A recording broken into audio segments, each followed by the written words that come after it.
কৃপা করেই হরিনামের বোঝা আমার মাথায় দিয়েছে। আপনাদের মতো সাধুগুরুর চরণ তলে দেশ বিদেশে যেন এই হরিনাম গাইতে পারি, এই আশীর্বাদ দাও আমার। মাগো, আগের দিনে এত যানবাহন ছিল না মা, তবে ওই গাধার পিঠে করে চালের বস্তা, ডালের বস্তা, চিনির বস্তা বয়ে নিয়ে যাওয়া হতো। কিন্তু মাগো, গাধা কি জানতো যে চিনির কি স্বাদ? গাধাকে কি কখনো চিনির শরবত দেওয়া হতো? আমি হলাম সেই অবধে গাধা। মাগো, আমরা যাহা কিছু শুভ কাজকর্ম করি না কেন, সর্বপ্রথমে গুরুদেবের শরণাপন্ন হতে হয়। প্রথম অষ্টগুরু পূজ্য ততশ্চৈব মামার্জনম, কর্ম শুদ্ধি উপপ্লতি অন্যথায় নিষ্ফলং ভাবে।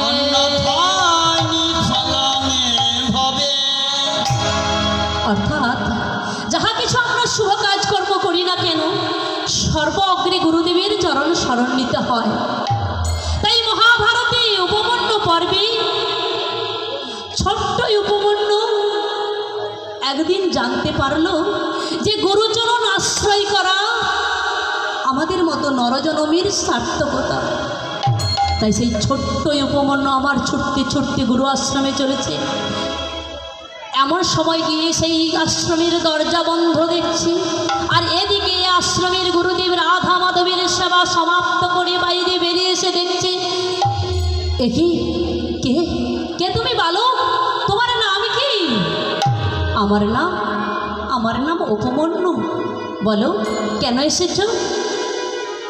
গুরুদেব, আমি এসেছি আপনার চরণের দাস হতে চাই। গুরুদেব, আপনি আমায় কৃপা করে আপনার ওই চরণের দাস করুন। গুরুদেব, শোনো উপমন্যু, তুমি ছোট্ট বালক, পারবে না। যাও, তুমি তোমার গৃহে ফিরে যাও। না গুরুদেব, না, আমি বড় আশা নিয়ে এসেছি। গুরুদেব, আপনি আমায় কৃপা করুন, আপনার চরণের দাস করুন। গুরুদেব, বেশ, শোনো উপমন্যু, তুমি আমার এই আশ্রমে থাকবে, তবে তোমায় কিছু কাজ করতে হবে। এই যে আশ্রমের যত গাভী বৎস রয়েছে, এই গাভী বৎস নিয়ে মাঠে যাবে, আর বেলায় অবশেষে এই আশ্রমে ফিরে আসবে। যাও, এখন তুমি বিশ্রাম করো গিয়ে। তাই সেই ছোট্ট উপমন্যু আমার গুরুদেবের আদেশ পেয়ে বিশ্রামে গেলেন। আর পরদিন প্রভাতে উঠে গাভী বৎস নিয়ে মাঠে চলেছে, আর যেতে যেতে বদনে গোপালের গুণগান গাইছে। কেমন ভাবে? জয় গোবিন্দ, জয় গোপাল, কেশব মাধব দীন দয়াল। জয় গোবিন্দ, জয় গোপাল, কেশব মাধব দীন দয়াল। জয় গোবিন্দ, জয় Gopal, Keshab Madhav Deen Dayal.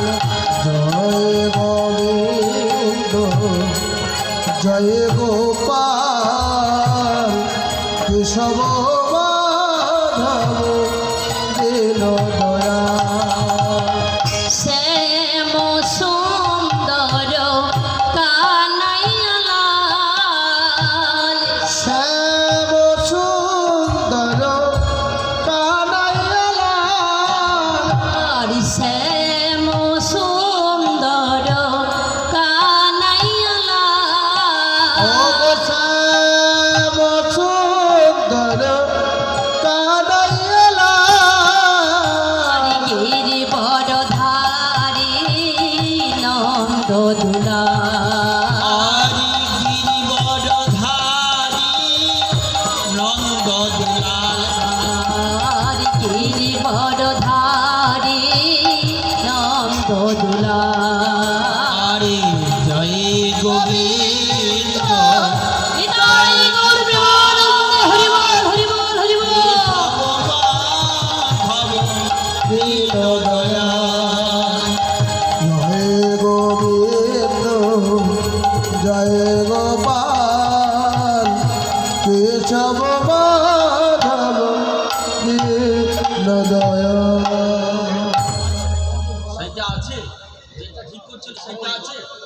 Hello hello hello তাই এমন সময় রাধে রাধে রাধে গাভী বৎস মাঠের মধ্যে ছেড়ে দিয়ে দেখতে দেখতে যখন বেলা মধ্যাহ্ন গড়িয়ে পড়ল, সেই ছোট্ট উপমন্যু ছোট ছেলে তো ক্ষুধার জ্বালা সহ্য করতে পারছে না।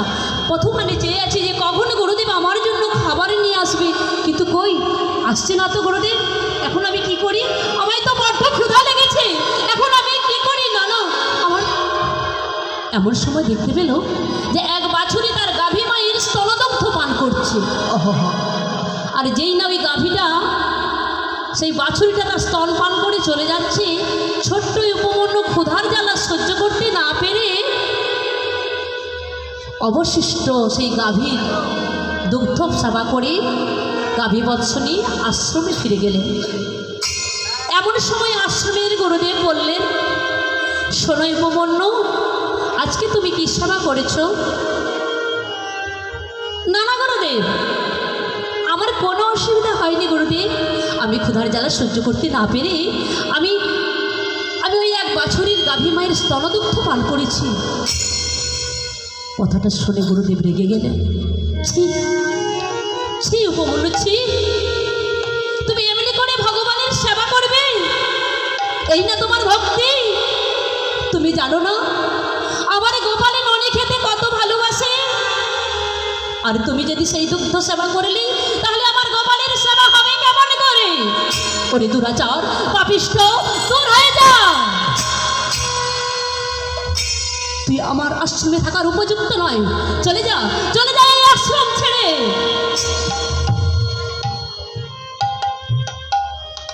না গুরুদেব না, আমি আমি বড় অপরাধ করেছি গুরুদেব। না না না আমি এমন ভুল কাজ আর কখনো করবো না গুরুদেব। তুমি এই বাড়ির মতো আমায় ক্ষমা করে দাও গুরুদেব। আমি আর এমন ভুল কাজ আর কখনো করবো না। উপমন্যু গুরুদেবের চরণ জড়িয়ে ধরে কাঁদছে। গুরুদেব মনে মনে ভাবছে যে এমন ভক্তকে যদি আমি ক্ষমা না করি, ভগবান তো আমায় ক্ষমা করবে না। বেশ, শোনো উপমন্যু, শোনো, এমন করে দুগ্ধ সেবা করতে নেই, যাও, এমন ভুল কাজ আর কখনো করো না। তাই সেই ছোট্ট উপমন্যু আবার পরদিন প্রভাতে উঠে গাভী বৎস নিয়ে মাঠে যাচ্ছে। কিন্তু আজকেও দেখতে দেখতে যে বেলা মধ্যাহ্ন গড়িয়ে গেল,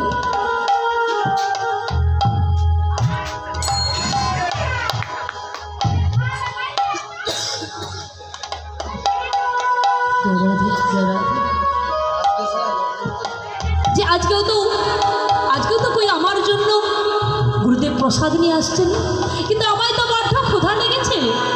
এখন আমি কি করি? না না, আমি ওই পাশের গ্রামে গিয়ে কিছু মাধুপুরি করব, আর মাধুপুরি করে যেই শুকনো চাল পাবো সেই শুকনো চাল খেয়ে আমি আমার ক্ষুধা নিবারণ করব। তাই সেই ছোট্ট উপমন্যু ক্ষুধার জ্বালা সহ্য করতে না পেরে ওই গ্রামের মধ্যে গিয়েছে, আর গ্রামে গিয়ে প্রত্যেক বাড়ি বাড়ি মাধুপুরি করছে। আর মাধুপুরি করে যেই না তণ্ডুল দুটি পেয়েছে, সেই শুকনো তণ্ডুল সেবা করে তার ক্ষুধা নিবারণ করলেন। আর সমস্ত গাভী বৎস নিয়ে আশ্রমে ফিরে গেলেন। আশ্রমে ফিরে গিয়ে গুরুদেবের চরণে প্রণাম করে অবনত মস্তকে দাঁড়িয়ে আছে। এমন সময় গুরুদেব জিজ্ঞাসা করছে, উপমন্যু, আজকেও তো তোমার জন্য কোনো প্রসাদ পাঠানো হয়নি, তাহলে তুমি আজকে এই মধ্যাহ্নকাল কি সেবা করেছো উপমন্যু? না না গুরুদেব, আমি কালকের মতো দুগ্ধপান করিনি গুরুদেব। আমি আমার ক্ষুধার জ্বালা সহ্য করতে না পেরে আমি মাধুপুরি করা যেই তণ্ডুল পেয়েছিলাম সেই তণ্ডুল সেবা করে আমার ক্ষুধা নিবারণ করেছি। এই কথাটা যেই না শুনেছে, গুরুদেব আরো রেগে গিয়ে বলছে, ওরে দুরাচার, ওরে পাপিষ্ঠ, দূর হয়ে যা, এই আশ্রমে থাকার উপযুক্ত নয়। জানিস না মাধুপুরি করে কপালের সেবা দিতে হয়, আর সেই তণ্ডুল যদি তুমি সেবা করলে তাহলে আমার এই গোপালের সেবা হবে কেমন করে? চলে যাও, চলে যাও, দূর হয়ে যাও আমার এই আশ্রম থেকে। না গুরুদেব না, না আমায় এমন করে বলো না গুরুদেব। আমি জানি না গুরুদেব, আমায় আমায় একটি বারের মতো আমায় ক্ষমা করে দাও। ওগো গুরুদেব, আমায় এইবারের মতো ক্ষমা করে দাও গুরুদেব। ওগো গুরুদেব, আমার বলতে যে আর কেউ নেই। আমি যে মন প্রাণ তোমারই চরণে সঁপে দিয়েছি গুরুদেব, তুমি আমায় একটি বারের মতো ক্ষমা করে দাও। একটি বারের মতো আমায় ক্ষমা করে দাও।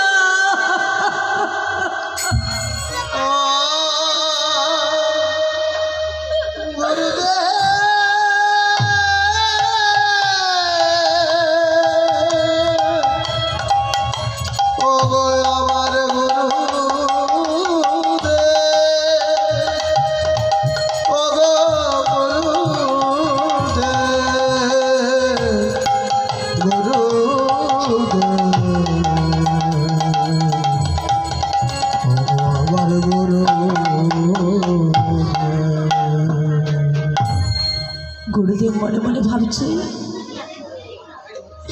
যে এমন ভক্তকে ক্ষমা না করলে ভগবান তো আমায় ক্ষমা করবে না। তাই চরণ থেকে তুলে নয়নের জল মুছিয়ে দিয়ে বলছি, শোনো উপমন্য, এমন ভুল কাজ আর কখনো করো না। মাধুপুরি করে ভগবানের সেবা দিয়ে তবেই না প্রসাদ পেতে হয়। যাও বাবা, এমন আর ভুল কখনো করো না। আবার পরদিন প্রভাতে উঠে গাভীবৎস নিয়ে মাঠে যাচ্ছি, আর যেতে যেতে বদনে গোপালের গুণগান গাইছি। কেমন ভাবে গো, হে দীনবন্ধু তুমি করুণার সিন্ধু, নয়ন ভীতু মীরা, নয়ন ভীতু মীরা। দীনবন্ধু করুণার সিন্ধু, নয়ন ভীতু মীরা, নয়ন ভীতু মীরা।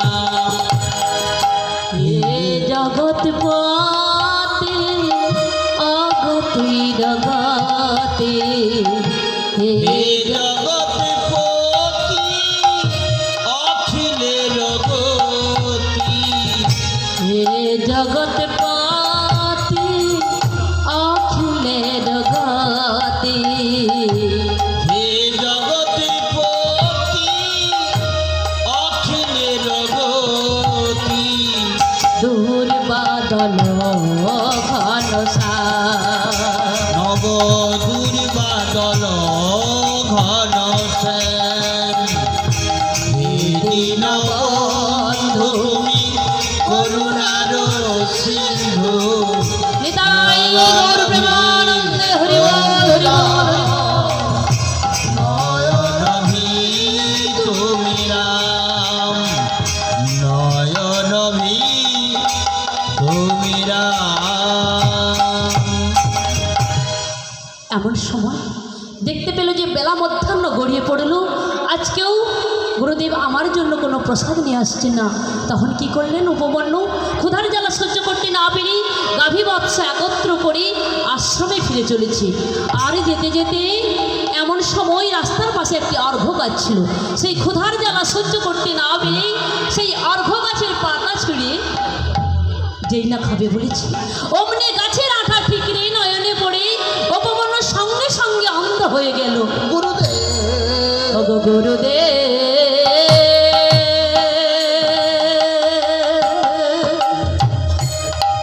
ওগো গুরুদেব, ওগো গুরুদেব, কৃপাময় করুণা। গুরুদেব, গুরুদেব, আমি যে দেখতে পাচ্ছি না গুরুদেব, কিন্তু গাভীরা যখন হেঁটে যায় দেখবেন গাভীদের একটা পায়ের শব্দ হয়, ঠক ঠক করে শব্দ হয়। তোমার গাভী যখন হেঁটে যায় ঠক ঠক করে শব্দ হয়। গাভীগুলো ধীরে ধীরে পথ চলতে লাগছে, আর গাভীর ওই পায়ের শব্দ অনুসরণ করে সেই ছোট্ট উপমন্যু ধীরে ধীরে পথ চলছে। আর যেতে যেতে রাস্তার পাশে একটি শুকনো কুয়ো ছিল। উপমন্যু দেখতে না পেয়ে আছাড় খেয়ে শুকনো কুয়োর মধ্যে পড়ে গেল, আর গাভীরা সেই আশ্রমে ফিরে গেলেন। যেই আশ্রমে ফিরে গিয়েছি, আশ্রমের গুরুমা বলছে, হ্যাঁ গো, তোমার গাভী বৎস ফিরে এসেছে, ওই উপমন্যু তো এলো না। তাই তো গুরুদেব তাকিয়ে দেখলো, যার মধ্যে এত গুরু ভক্তি সে তো পালিয়ে যেতে পারে না, তবে সে গেল কোথায়? এই বলে গুরুদেব কি করলেন, সেই উপমন্যুকে ডাকতে ডাকতে ছুটতে চলেছিল। উপমন্যু,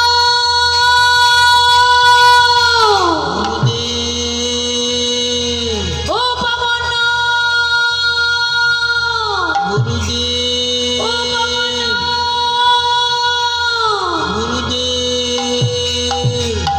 আর এদিকে কুয়োয় পড়ে উপমন্যু আমার গুরুদেবকে ডাকছে, ওগো গুরুদেব, আমার জীবনে বুঝি আর কৃষ্ণ সেবা হবে না গুরুদেব, আমার কি এইভাবে আসা যাওয়া সার হবে?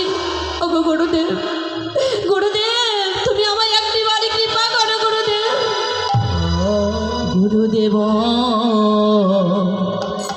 দয়াময়, গুরুদেব কৃপাময়, গুরুদেব কৃপাময়, গুরুদেব দয়াময়, গুরুদেব কৃপাময়, গুরুদেব দয়াময়, আমারে গুরুদেব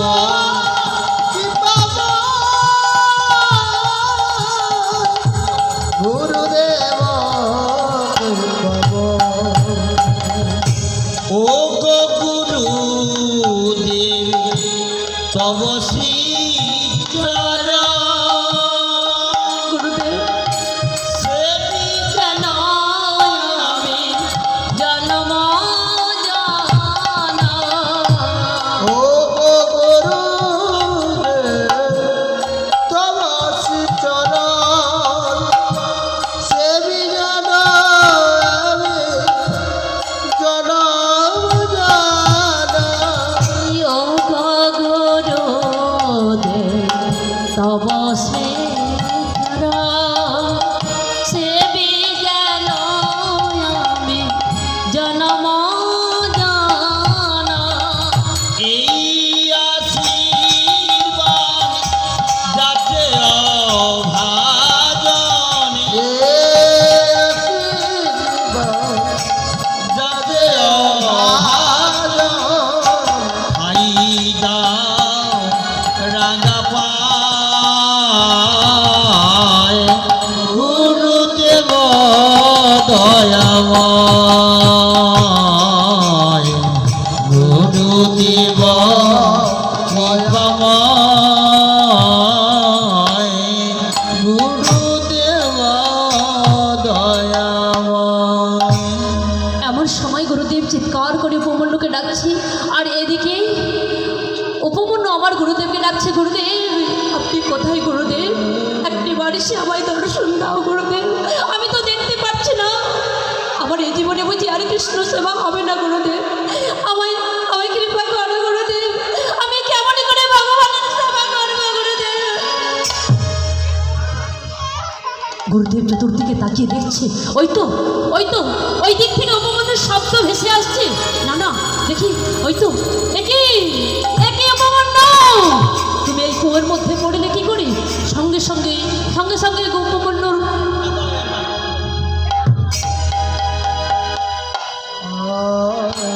গুরুদেব কি করলেন, তার গায়ের ওড়নাখানা সেই উপমন্যুর হস্তে ধরিয়ে দিলেন। এ কি উপমন্যু, গুরুদেব, গুরুদেব আপনি কোথায় গুরুদেব? আমি আমি আপনাকে দেখতে পাচ্ছি না কেন গুরুদেব? গুরুদেব আপনি কোথায়? একই একই উপমন্যু, তুমি তুমি অন্ধ হলে কি করে? গুরুদেব, গুরুদেব, ওগো গুরুদেব, গুরুদেব এসেছেন গুরুদেব। উপমন্যু, তুমি তুমি অন্ধ হলে কি করে? আজকে উপমন্যুর সকল কথা গুরুদেবের সামনে খুলে বললেন। আর গুরুদেব সেই উপমন্যুর নয়নে হস্ত বুলিয়ে দিলেন। গুরুদেবের কৃপায় উপমন্যু পুনরায় দৃষ্টি ফিরে পেলেন। শোনো উপমন্যু, আজকে যে তুমি গুরু ভক্তি দেখালে, তোমার এই গুরু ভক্তির কথা মহাভারতের পাতায় স্বর্ণাক্ষরে লিপিবদ্ধ হয়ে থাকবে। আর শোনো, আজই তোমায় আমি দীক্ষা প্রদান করব, আমি তোমায় আশীর্বাদ করছি, অন্তিমে তুমি কৃষ্ণ ধন লাভ করবে। তাই এমনই গুরু ভক্তি না থাকলে ভগবানের কৃপা লাভ হয় না। মাগো বিশ্বাসে মেলাই বস্তু তর্কে বহুদূর। আত্মবিশ্বাস, দৃঢ় বিশ্বাসে গুরুদেবের কৃপা হলে তবে ভগবানের চরণ সান্নিধ্যে পৌঁছানো যায়। নিতাই গৌর প্রেমানন্দে হরি বল হরি বল। এই জগতে গুরু মিলে লাখে লাখে শিষ্য মেলে এক, হাজার হাজার গুরু পাওয়া যায়, কিন্তু শিষ্য পাওয়া ভাগ্যের দরকার হয়। তাই মাগো, শুধু সাজলে বৈষ্ণব হয় না মা, সাধু সঙ্গ করলেও বৈষ্ণব হয় না। এই দেহের ভেতরে যে বস্তু রয়েছে, সেই মন বস্তুকে যদি কৃপা করে দৃঢ় বিশ্বাস করে কাজে লাগাতে পারেন, তাহলে বৈষ্ণব হওয়া যায়। এই জগতে সর্বশ্রেষ্ঠ বৈষ্ণব হলেন চারজন বৈষ্ণব, সর্বশ্রেষ্ঠ বৈষ্ণব। নামে ঠাকুর হরিদাস, নামে ঠাকুর হরিদাস, হরিদাস, প্রণামে রঘুনাথ দাস, প্রণামে রঘুনাথ দাস, আচার্য রামানন্দ প্রভু, আচার্য রামানন্দ, প্রচারে শ্রীপাদ নিত্যা, প্রচারে শ্রীপাদ নিত্যানন্দ। নিতাই গৌর প্রেমানন্দে হরি বল। এই চারজন বৈষ্ণব নামে ঠাকুর হরিদাস দিবানিশি 3 লক্ষ নাম জপ করতেন। তাহলে মাসে ৩-৩ লক্ষ, 1 কোটি নাম জপ করতেন। এই হরিদাস ঠাকুরের মতো আজও পর্যন্ত কোনো বৈষ্ণব এত হরিনাম জপ করতে পারেননি।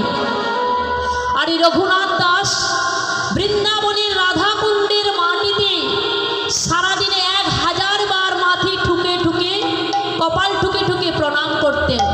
সেই জীবনে তার কি হয়েছিলেন জানেন? এই কপালের মাঝখানটা গর্ত হয়ে গিয়েছিল। আর প্রচারে রঘুনাথ দাসের মতো এমন ভক্তি ভরে শ্রীকৃষ্ণ চৈতন্য মহাপ্রভুকে কেউ সভা দিতেন না, ভালোবাসতে পারতেন না। আর এই হরিনাম প্রচারে শ্রীপাদ নিত্যানন্দ প্রভু মেয়ে এসে কলসির কানা, তা বলে কি নাম দেব না? আমায় মারো, কিন্তু দুটি বাহু তুলে একবার হরি বল বলো। তোমরা আমায় মারো, বারবার বলো হরি বল। তাই এই চারজন বৈষ্ণবের মতো সর্বশ্রেষ্ঠ আর কোনোজন হয় না মাগো। তাই আজকে মাগো এই বৈষ্ণবের কথা বলতে, উত্তর ভারতে উত্তরপ্রদেশে জাজারিয়া গ্রামে এক ভক্ত ছিলেন। আজকের তিথিটা মা কেমন বলেন তো? একাদশী। আজকে একাদশী তিথি না বাবা? আজকে একাদশী তো? মায়েরা আমার সঙ্গে একটু কথা বলবেন। আমি আপনাদের বাড়ির মেয়ের মতো, আপনারা কিছু বললেন, আমিও কিছু বলবো, আমার সঙ্গে কথা বলবেন। হ্যাঁ, কি আজকে একাদশী তিথি তো? আজকে হলো আমলকি একাদশী তিথি। আজকের একাদশীর নাম হলো আমলকি একাদশী, আগেরটা গেছে বিজয়া একাদশীতে। এই একাদশী করেছিলেন উত্তরপ্রদেশে এক ভক্ত, তার নাম ছিল ভোলা। একেবারে সত্য ঘটনা বলছি। আপনাদের এখানে কেউ একাদশী বার করেন? কারা কারা একাদশী করেছেন একটু হাত তুলুন তো দেখি। আপনি করেছেন, এই 2 জন মাত্র, আর কেউ একাদশী করেননি? ও কালকে করবে তাই তো? আচ্ছা তাই ভালো। তা করেন তো একাদশী? করেন তাহলে। তাহলে বলছি শোনুন, সেই ভক্তর নাম ছিল ভোলা। তার বাবা নেই, মা নেই, ভাই নেই, দাদা বোন কেউ ছিল না, সে একা থাকতো। কিন্তু মাগো, গ্রামের মধ্যে যত কিছু অনুষ্ঠান হয় মা, মানে বিয়ে বাড়ি বলুন, অন্নপ্রাশন বাড়ি বলুন, আর এই ঠাকুর সেবা বলুন, যে কিছু কাজ বাড়িতে হয়, উনি যে বিনা নিমন্ত্রণে গিয়ে শুধু শুধু প্রসাদ পায় না, কিছু না কিছু কর্ম করে, হয় পাতা দেবে, জল দেবে, নয়তো ঝাড় দেবে।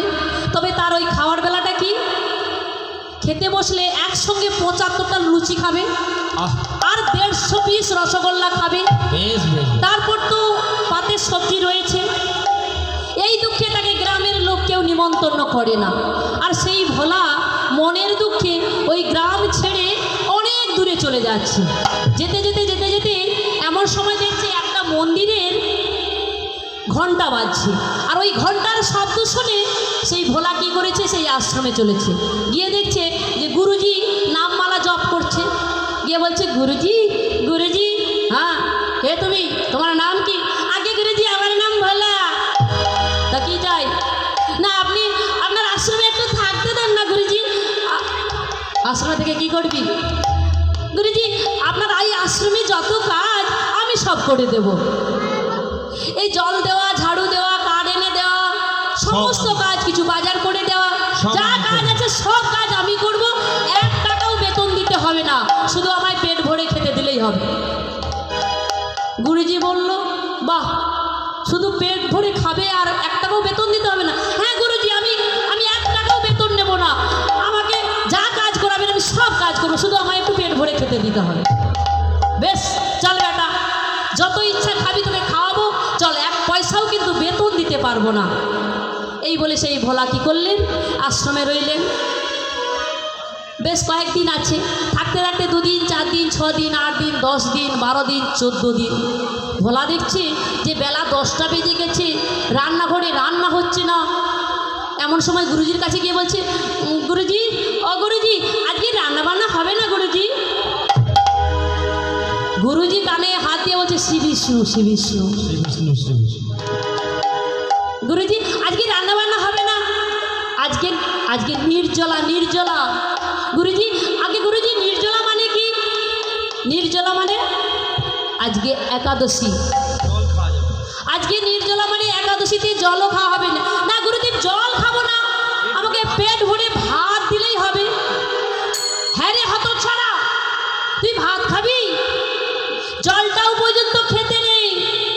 যেই এ কথা বলেছে, অমনি ভোলা কি করেছে, গুরুদেবের চরণ জড়িয়ে ধরে বলছে, ও গুরুজি আমি থাকতে পারবো না, আমি মরে যাবো, সত্যি বলছি আমি মরে যাবো। আপনি না হয় আমাকে ভাত রুটি চিড়ে না দেন, অন্য কিছু ব্যবস্থা করুন, আমি না খেয়ে থাকতে পারবো না গুরুজি। গুরুজি ভাবলো, এ তো সত্যবাদী, এ সত্যবাদী। কারণ অনেকে একাদশী করে না, মিথ্যে চিৎকার করে বলে যে আমি একাদশী করি, কিন্তু এ সত্যবাদী, এ করতে পারবে না, পরিষ্কার বলে দিয়েছে যে আমি পারবো না, আমাকে কিছু ব্যবস্থা, অন্য কিছু ব্যবস্থা করে দেন। বেশ ঠিক আছে। তখন গুরুজি কী করলেন, 250 আটা দিয়েছে, আলু দিয়েছে, গুড় দিয়েছে, ঘি দিয়েছে, যা এই সব নিয়ে ওই গাছের তলায় গিয়ে রান্না করে তুলসী পত্র দিয়ে আমার প্রভু রামচন্দ্রকে নিবেদন করে তবে পাবি, যা চলে যা। এই বলে সেই ভোলা সমস্ত কিছু নিয়ে গাছের তলায় গেলেন। আর গাছের তলায় গিয়ে ইট দিয়ে উনুন করেছে, রুটি করেছে, আলু সেদ্ধ করেছে, গুড় দিয়েছে, ঘি মাখিয়েছে, আর তুলসী পত্র দিয়ে গুরুজি বলেছে যে প্রভু রামচন্দ্রকে সেবা দিয়ে তবে খাবি। আর ভোলা ভাবছে যে আমি যেমন গপ গপ করে খাই, প্রভু রামচন্দ্র এসে আমার মতো খাবে। এই বলে সেই পাতাটা হাতে ধরে রাখছে, রাজা রাম আইয়ে सीताराम आइए, राजा राम आइए, सीता राम आइए, राजा राम आइए, सीता राम आइए, राजा राम आइए, सीताराम आइए, राजा राम आइए, सीता राम आइए, राजा राम आइए, सीताराम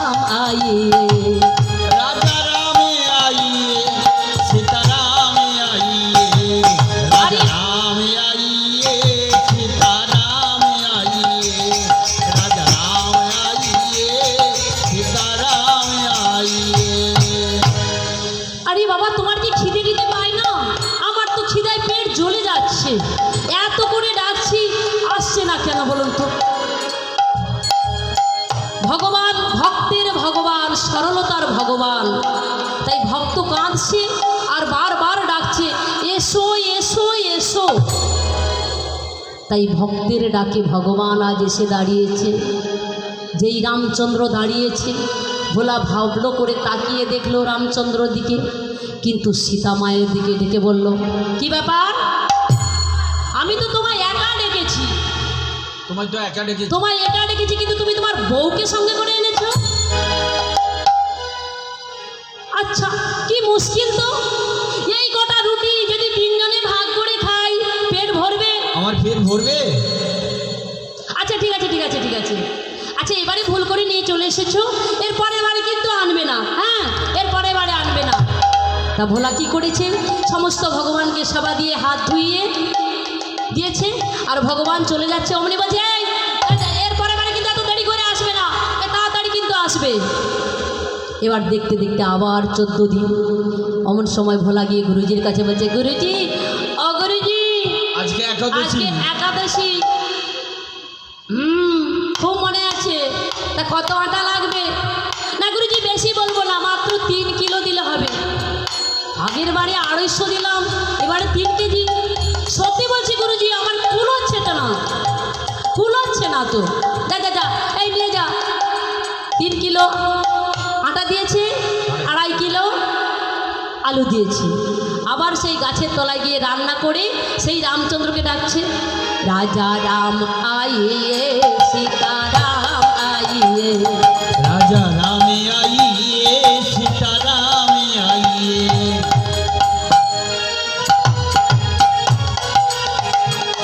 রাজা রামে আইয়ে, সীতা রামে আইয়ে। রাজা भोजन का भोग लगाए, এই ভজন কা ভোগ লাগাইয়ে। রাজা রামে আইয়ে, সীতা রামে আইয়ে। রাজা রামে আইয়ে, সীতা রামে আইয়ে। দেখতে দেখতে সেই 30 মিনিট পর ভগবান এসে দাঁড়িয়েছে। রামচন্দ্র, সীতা, সঙ্গে হনুমান নিয়ে এসেছে। কি ব্যাপার?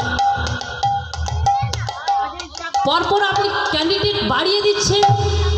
আপনি কি আমার ভাষাটা বুঝতে পারছেন না? এদিকে আমার রুটির পরিমাণ কমে যাচ্ছে, আবার রেগে গিয়ে বলছে, না না, জানো তুমি না খুব সুন্দর দেখতে, তোমার চুলগুলো কি সুন্দর কুকড়ানো, তোমার চোখগুলো কি সুন্দর টানা টানা। বেশ বেশ, এবারে ভুল করে নিয়ে এসেছো, এর পরের বারে কিন্তু আনবে না। এই বলে ভোলা সেই ভগবানকে খাইয়ে হাত ধুইয়ে পাঠিয়ে দিয়েছে। আবার দেখতে দেখতে 14 দিন পরে আবার একাদশী। গুরুদেবের কাছে গিয়ে বলছে, ও গুরুজি, গুরুজি, হ্যাঁ বলো। একাদশী মনে বেশ আছে তো? মনে আছে আমার। তা কত আটা লাগবে? না গুরুজি, সত্যি বলছি, এবারে আর বেশি বলবো না, সত্যি বলছি, বেশি বলবো না, 7.5 কিলো দিলে হবে। 7.5 কিলো? কি ব্যাপার বলতো? 7.5 কিলো আটা? সত্যি বলছি গুরুজি, কুল হচ্ছে না, সত্যি বলছি, একেবারে বলছি, একেবারে কুল হচ্ছে না। যা যা যা যা যা, যাকে কে আছিস দিয়ে দে। এই বলে 7.5 কিলো আটা, 5.5 কেজি আলু দিয়েছে, সমস্ত কিছু সেই রান্না করে আবার প্রভু রামচন্দ্রকে ডাকছে। আর 30 মিনিট পর সেই রামচন্দ্র এসেছে। সঙ্গে নিয়ে এসেছে রামচন্দ্র, সীতা, লক্ষ্মণ, হনুমান। এবারে ভোলার খুব রাগ হয়েছে, বলবে না, কিচ্ছু বলবে না, মনে মনে রাগ করেছে, আমি আর কিচ্ছু বলবো না। এই বলে সেই ভগবানকে সেবা দিয়েছে, হাত ধুয়ে দিয়ে চলে গেছে। আবার পরের একাদশীতে গুরুজির সামনে গিয়ে দাঁড়িয়েছে, আর এই বাঁ পায়ের গুঁড়ো আঙুলটা দিয়ে মাটি খুঁড়ছে, বলছে, গুরুজি। হ্যাঁ বলো। হ্যাঁ বলো। না একাদশী, তুই আর একাদশী বলিস না, তুই আটাদশী বল। সত্যি বলছি গুরুজি, কুল হচ্ছে না, সত্যি করে বলছি, কুল হচ্ছে না। হ্যাঁ, কত লাগবে? সত্যি বলছি, বেশি বলবো না। এইবারে একেবারে বলছি, শোনো, 11 কেজি দিলে চলবে। 11 কেজি? তুই পেট করেছিস না চৌবাচ্চা করেছিস? 11 কেজির আটার রুটি? ঠিক আছে, 11 কেজি আটার রুটি কেমন করে খাস আমিও দেখবো। এই বলে গুরুজি 11 কেজি আটা দিয়েছে, 7.5 কেজি আলু দিয়েছে, ঘি দিয়েছে, গুড় দিয়েছে। ভোলা এবারে কি করেছে, সব কিছু নিয়ে গিয়ে সমস্ত রেখে দিয়েছে। রেখে দিয়ে গুরুদেবের দেওয়া মন্ত্র জপ করছে, সীতারাম সীতারাম সীতারাম গাহিয়ে চাহে বিধি রাখি না তাহি বিধি গাহিয়ে সীতারাম সীতারাম সীতারাম आइए चाहे विधि चाहे नाम चाहे विधि चाहिए সীতারাম সীতারাম সীতারাম গাহিয়ে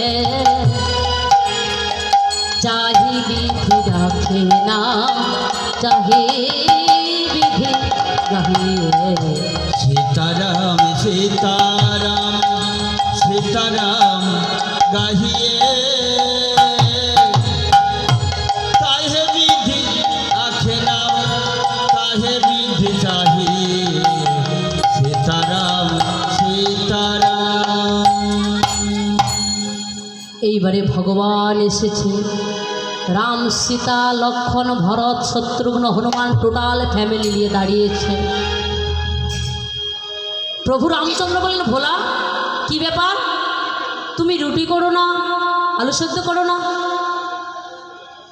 ভোলা বলছে তুমি কি আমায় বোকা পেয়েছো আমিও দেখব কজন এসেছো সেই সাইজের রুটি হবে তাছাড়া এত আটার রুটি আমি একা করতে পারবো না আমি আর করছি না প্রভু রামচন্দ্র বললেন বেশ ভোলা তোমায় রুটি করতে হবে না আমার সীতা রুটি করে দেবে আর হনুমান যাও তুমি কার্ড এনে দাও এই বলেই মা সীতা রুটি করছে আর হনুমান কার্ড আনছে আর এমন সময় সেই ভোলা তার গুরুদেবের দেওয়া মন্ত্র জপ করছে আর 1 ঘন্টা পর গুরুজি এসে দেখছে যে ভোলা চোখ বন্ধ করে বসে আছে এই এই এই ভোলা হ্যাঁ আগে গুরুজি ভোলা হ্যাঁ গুরুজি আটা নিয়ে এলি কি করলি না না না আমি বলে দিয়েছি আমি বলেই দিয়েছি আমি রুটি করতে পারবো না আমি এত আটা রুটি করতে পারবো না কি বললি দাদা তুই রুটি করতে পারবি না আটাগুলো কি করলি না আমি বলেছি আমি পারবো না ওই ওই দেখো দেখো সীতা মা রুটি করছে কি হ্যাঁ গুরুজি সত্যি বলছি ওই সীতা মা রুটি করছে ওরে বেয়াদব তোকে ভালোবাসি বলি তুই আমার মাথার উপরে উঠবি তোকে ঘাড় ধাক্কা দিয়ে বের করে দেবো সত্যি বলছি গুরুজি ওই ওই ওই দেখো না ওই দেখো ওই ওই তো সীতা মা রুটি করছে আবার মিথ্যে কথা সত্যি বলছি গুরুজি আমি মিথ্যে বলছি না আপনাকে ভালো করে তাকিয়ে দেখুন না ভালো করে তাকিয়ে দেখুন না ওই তো সীতা মা রুটি করছে গুরুদেব চতুর্দিকে তাকিয়ে দেখছে কই কই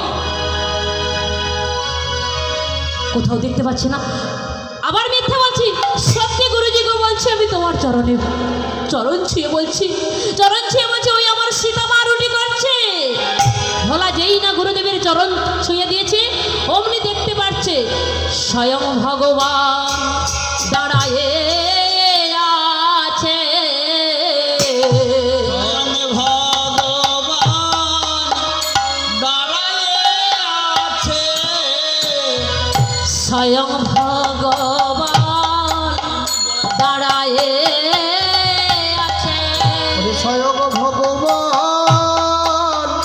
দাঁড়ায়ে আছে ভক্তের হৃদয় আলোক করে স্বয়ং স্বয়ং ভগবান দাঁড়ায়ে আছে ভক্তের হৃদয় আলোক করে স্বয়ং ভগবান দাঁড়ায়ে আছে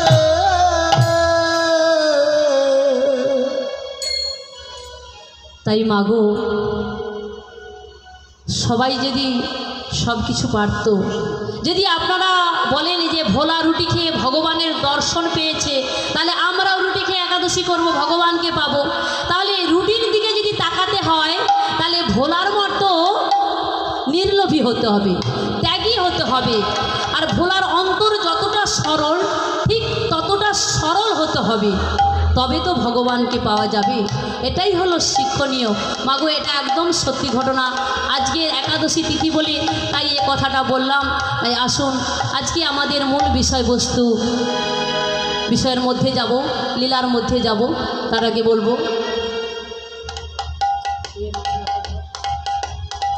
তাই মাগো আজকে বাসুদেব ঘোষের কথা।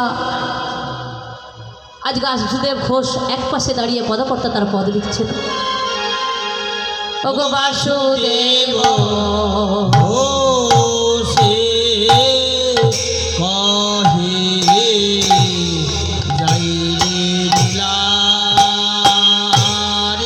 বালাই যাই রে বাসুদেব ঘোষে কহে যাই রে লীলা বালাই যাই রে বাসুদেব ঘোষে কহে যাই রে লীলা বালাই যাই রে বাসুদেব ঘোষে কহে যাই রে লীলা বালাই যাই রে বাসুদেব ঘোষে কহে যাই রে লীলা বালাই যাই রে বাসুদেব ঘোষে। তাই মাগো সবাই মিলে দুটি ভাও তুলে বলুন, শিগরুনি তাই গৌর প্রেমানন্দে হরি বল।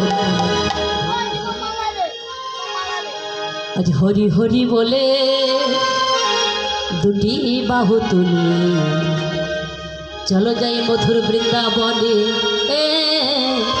চলো যাই মধুর বৃন্দাবনে। আর হরি হরি বলে দুটি বাহু তুলে চলো যাই মধুর বৃন্দাবনে, চলো যাই মধুর বৃন্দাবনে। হরি হরি বলে দুটি বাহু তুলে চলো যাই মধুর বৃন্দাবনে, চলো যাই মধুর বৃন্দাবনে। আজ রাধে রাধে বলে দুটি বাহু তুলে চলো যাই মধুর বৃন্দাবনে, চলো যাই মধুর বৃন্দাবনে। আরে ও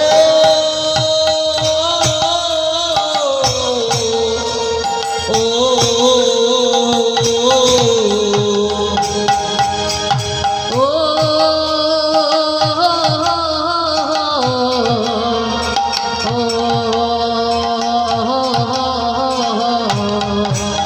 এই রাধে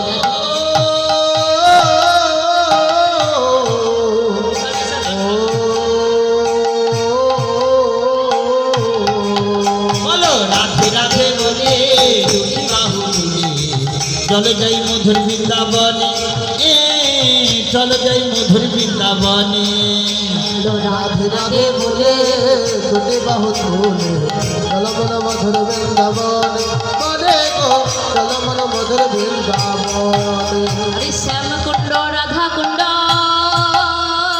গিরি গোবর্ধন, আরে মধুর মধুর বংশী বাজায় মদন মোহন। আরে শ্যাম কুণ্ড রাধা কুণ্ড গিরি গোবর্ধন, মধুর মধুর বংশী বাজায় সেই তো বৃন্দাবন। আরে শ্যাম কুণ্ড রাধা কুণ্ড গিরি গোবর্ধন, আরে মধুর মধুর বংশী বাজায় সেই তো বৃন্দাবন। শ্যাম কুণ্ড রাধা কুণ্ড গিরি গোবর্ধন, মধুর মধুর বংশী বাজায় মদন মোহন। বলো রাধে রাধে বলে দুটি বাহু তুলে চলো যাই মধুর বৃন্দাবনে, চলো যাই মধুর বৃন্দাবনে। বলো রাধে রাধে বলে দুটি বাহু তুলে চলো যাই মধুর বৃন্দাবনে, চলো মন মধুর বৃন্দাবনে। বলো রাধে রাধে বলে দুটি বাহু তুলে চলো যাই মধুর বৃন্দাবনে, হরি বল হরি বল চলো যাই মধুর বৃন্দাবনে। মনে গো চলো যাই মধুর বৃন্দাবন, মনে গো চলো যাই মধুর বৃন্দাবন। মনে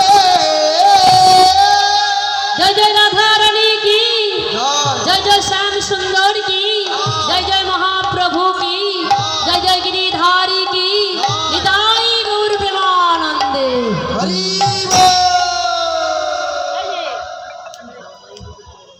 বল।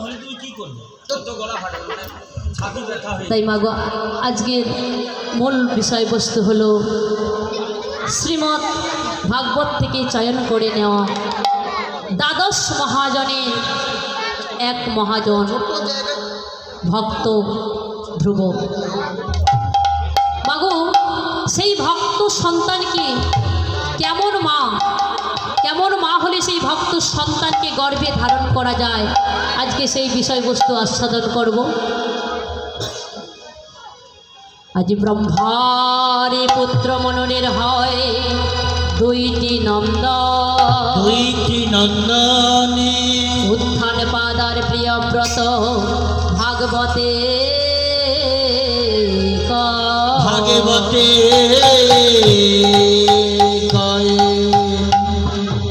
ব্রহ্মার পুত্র মনু, আর এই মনুরের হয় দুইটি পুত্র সন্তান, এক হলো উত্থানপাদ আর দ্বিতীয় হলেন প্রিয়ব্রত। উত্থানপাদে দিনে দিনে বড় হতে লাগলো। পিতার মনু চিন্তা করলেন যে আমার পুত্রের বিবাহ দিতে হবে। তাই দেখে দেখে এক সুন্দরী সুচতুর বুদ্ধিমান কন্যার সঙ্গে উত্থানপাদের সঙ্গে শুভ পরিণয় ঘটল। নাম তার সুনীতি, সুন্দর নীতি যার নাম তার সুনীতি। সুচতুরা সুবুদ্ধিমান কন্যার সঙ্গে ধর্ম বলে বলিয়ার মহারাজ উত্থানপাদের শুভ বিবাহ ঘটল।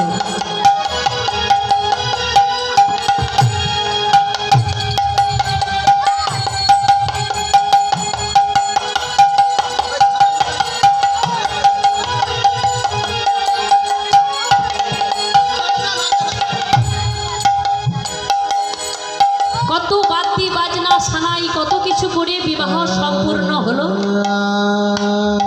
দেখতে দেখতে 1, 2, 3 করে বেশ কয়েক বছর কেটে গেল, কিন্তু ওই মহারাজের কোনো সন্তান বা সন্ততি হলো না। ওই মহারাজ রাজমহল থেকে বেরিয়ে আসছে, এমন সময় প্রজাগণ বললেন, হাইরে ধার্মিক রাজা, এমন রাজার যদি কোনো পুত্র সন্তানে না হয় তাহলে এই রাজ্য পরিচালনা হবে কেমন করে? কে করবে এই রাজ্য পরিচালনা? আবার কোনো প্রজা বলে যে কথাই বলে না, পূর্ণে পুত্র তপে রাজা।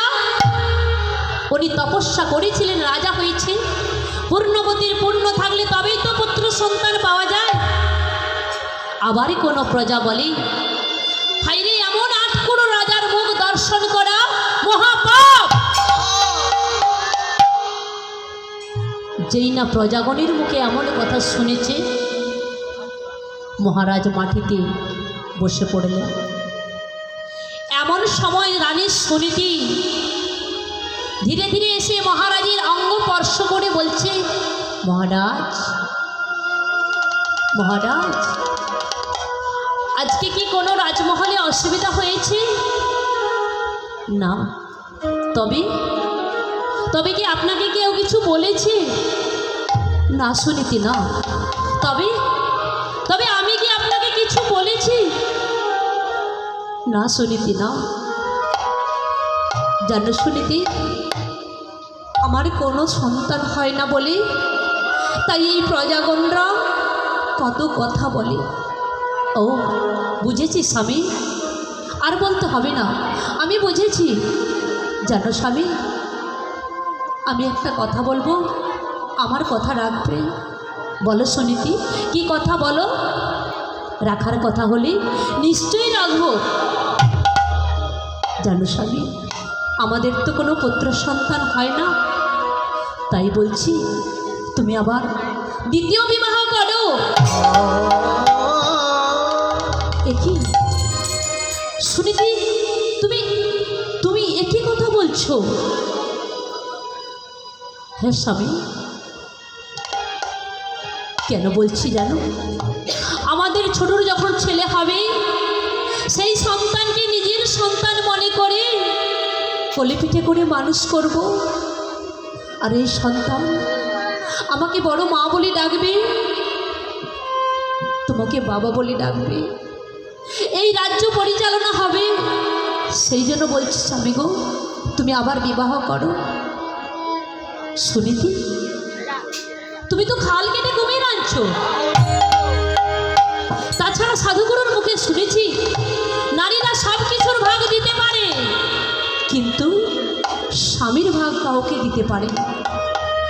তাছাড়া এতে তোমার লাভ কি? না স্বামী না, আমি বলছি তুমি আবার দ্বিতীয় বিবাহ করো। বেশ, আমি দ্বিতীয় বিবাহ করব, তোমাকে খুশি করার জন্য আমি দ্বিতীয় বিবাহ করব, তবে সুপাত্রী পেলে তবেই তো বিয়ে করব। স্বামী গো, সুপাত্রী আমি দেখেই রেখেছি। আমার বোন, আমার ছোট্ট বোন সুরুচি। মায়েরা একটু মন দিয়ে শুনবেন, বড় দিদির নাম হলো সুনীতি আর ছোট বোনের নাম হলো সুরুচি। তাই সেই দিদি ছোট বোনের সঙ্গে মহারাজের শুভ দিন দেখে শুভক্ষণে দ্বিতীয় বিবাহ সম্পূর্ণ করলেন।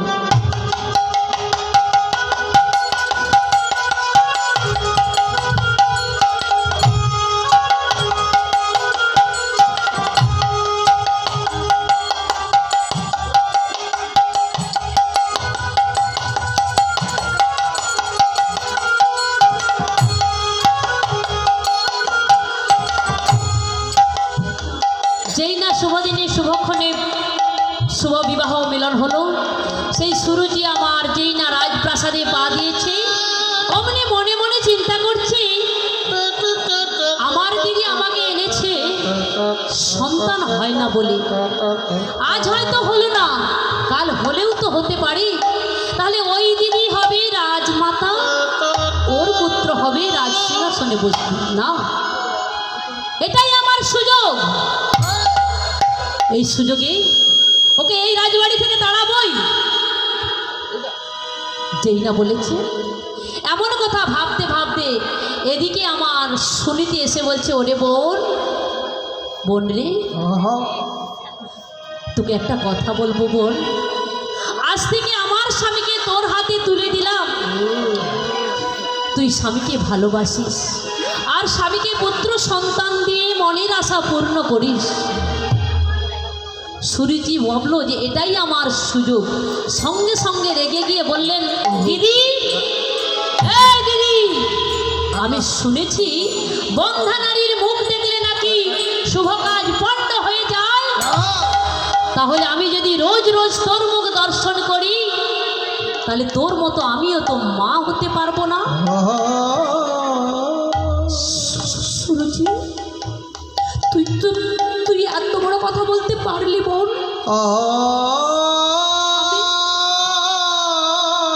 আমার অন্তরের থেকে তোকে বেশি ভালোবাসি, আর তুই এত বড় কথা বললি।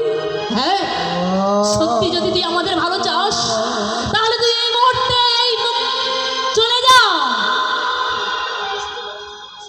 সুরুচি, তুই এত বড় কথা বললি,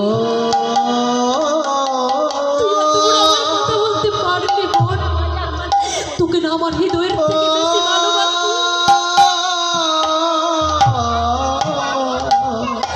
বেশ, আমি তোদের ভালোর জন্য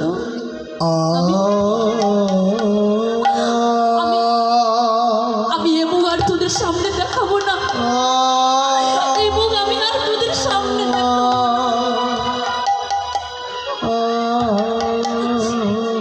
স্মৃতি দেখলো সেই গভীর রাত্রিতে যখন রাজবাড়ির সবাই ঘুমিয়ে পড়ল, রাজরানীর বেশ পরিত্যাগ করে দাসীর বেশ ধরে বাড়ি ছেড়ে ছুটতে ছুটতে বহুদূর চলে গেল। কালের ঝড়ে নির্হারা পাখি, নির্হারা পাখি চলেছে অন্য তীরে। আজ কালের ঝড়ে নির্হারা পাখি চলেছে অন্য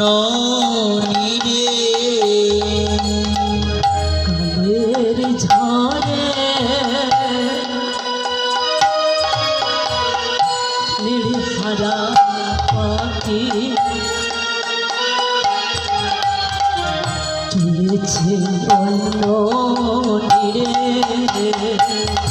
আজ কালের ঝড়ে নীলহারা পাখি চলেছে অন্য নীড়ে। চলে যা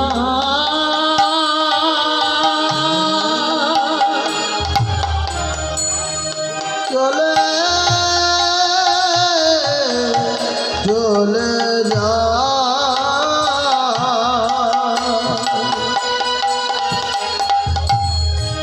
চলে যা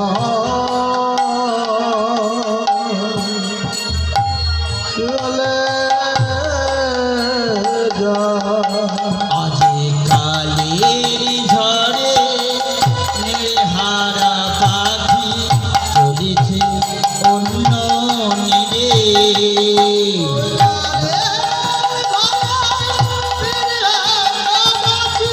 চলেছে আজি নতুন নীড়ে সন্ধানী আলো যাইছে চলে ধীরে। কালের ঝড়ে নীলহারা পাখি চলেছে অন্য নীড়ে। ওরে কালের ঘরে নীলহারা পাখি চলেছে অন্তরীরে। ওগো চলেছে অন্য নীড়ে। আজি চলেছে অন্য নীড়ে। উপস্থিত যেসব ভক্তমণ্ডলীরা কীর্তন শ্রবণ করতে